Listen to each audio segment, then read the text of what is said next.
Mark Butler, welcome to 7:30. Thanks, Sarah. You're introducing legislation this week to cut the costs of medicine on the PBS. When can people expect to see the impact of that new legislation at their local pharmacy? Well, they'll see this fifth wave of cheaper medicines take effect on the 1st of January 2026. The important thing is that builds on 4 different waves of cheaper medicines policies that have already saved Australians about $1.5 billion at the pharmacy, delivered tens of millions of additional free scripts to pensioners, and because we now have 60-day scripts delivering twice the amount of medicine for the price of a single script, we know there have been about 35 million fewer visits to the pharmacy, saving people time as well as money. Now, the central promise of Labor's campaign was really built around access to bulk billing. The Prime Minister brandished his Medicare card on numerous occasions, as we know, saying this is all you will need. Whatever the fine print that was detailed during the campaign, that's what people understood. Did he exaggerate? No, we were very clear about what this would mean. We're confident this will get bulk billing back up to 90% for people who don't have a concession card. So because of the investments we made a couple of years ago, bulk billing has returned to more than 90% for pensioners and people who have a concession card, but it's continuing to slide for all of the other Australians. So we're confident we'll get to 90%. We've said we'd do that over the course of the rest of this decade. It was very carefully modelled on the basis of exactly what GPs are charging right now. So we calibrated the policy to make sure that the overwhelming bulk of them would be better off financially, and I'm confident we'll get there. Now, bearing in mind the Prime Minister's promise, you've said this is due to come in by 2030, but the incoming brief to government that we saw released last week said that 23% of clinics won't join the programme. How do you meet the target if so many clinics aren't participating? Well, that was in our media release as well. I mean, that's the modelling we based the policy on. When we announced the policy, I said that about 3/4 of general practices we were confident would go to full bulk billing because it would be in their financial interests as well as in the interests of their patients. The other quarter we think will probably continue to mix bill. So they'll bulk bill their pensioners, the kids that come through their door. On average, a practice that doesn't fully bulk bill is still bulk billing about 70% of their consults. So 3/4 at 100%, a quarter at about 70% gets us to 90% over the course of coming years. You make it sound very straightforward, but there's still a lot of reluctance to embrace this within the medical profession. I want to take you to a specific part of it. The scheme also offers a 12.5% loading if a practice is 100% bulk billed. Who gets that money, the practice or the doctors? We're working through that question with the sector very closely. I've had meetings myself. Certainly my department is consulting with individual GPs and their representatives, but also with practice and practice representatives as well. We'll make a call on that. Some are saying the practice should get the whole lot. Some are saying the doctor should get the whole lot. Some are saying it should be divided evenly. So we've had a very good process of consultation on that, and I'll make a call on it over coming weeks. But then how can you be so certain about the earnings that people have if you haven't yet decided who gets that very significant extra 12.5% on top of the incentives already on offer?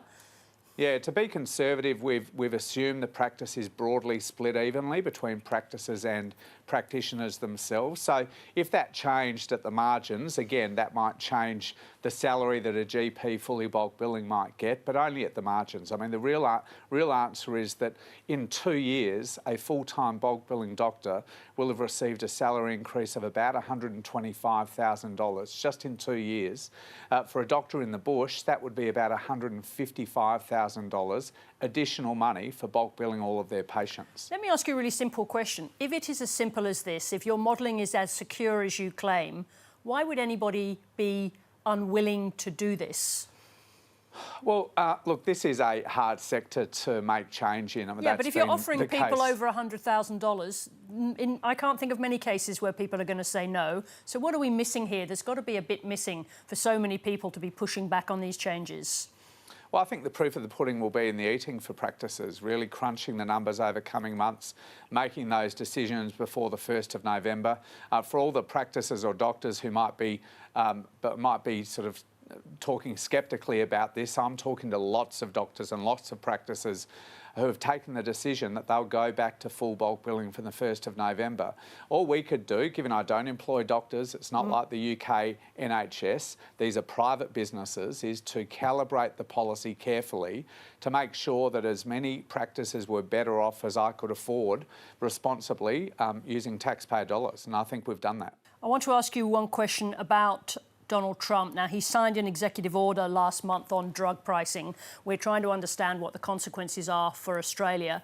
I know at the moment that you are looking at including on the PBS a very exciting new early Alzheimer's drug. Is it possible that that drug could be affected by Donald Trump's order?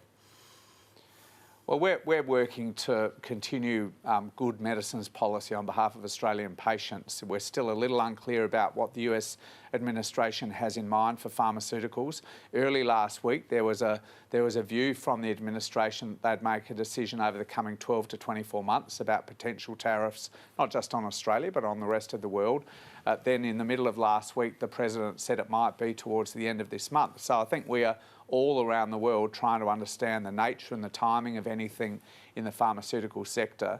In the meantime, we're getting on with the job of looking after Australian patients. That drug you're talking about, donanemab, is really exciting in a space, the dementia space, that has not seen any really successful drug innovations in 40 years since we first discovered the role of the amyloid protein on the brain in driving Alzheimer's. So it's already been approved by the Therapeutic Goods Administration. It's being considered by our PBS experts. I think at this month's meeting we'll hear more about that in coming weeks when they publicise their decisions. But we're getting on with the job, making medicines cheaper and also listing new medicines on the PBS. But are you worried that Donald Trump's orders are trying to impact drug pricing could mean that a US manufacturer of a drug like that might say no to the price that you wanted at in Australia?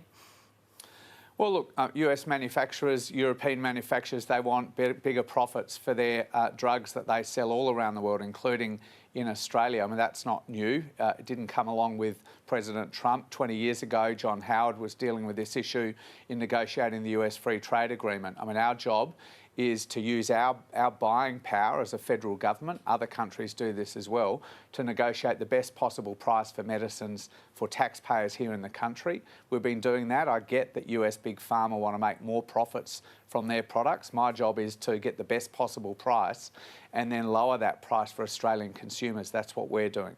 Mark Butler, thank you very much indeed for joining us. Thanks, Sarah.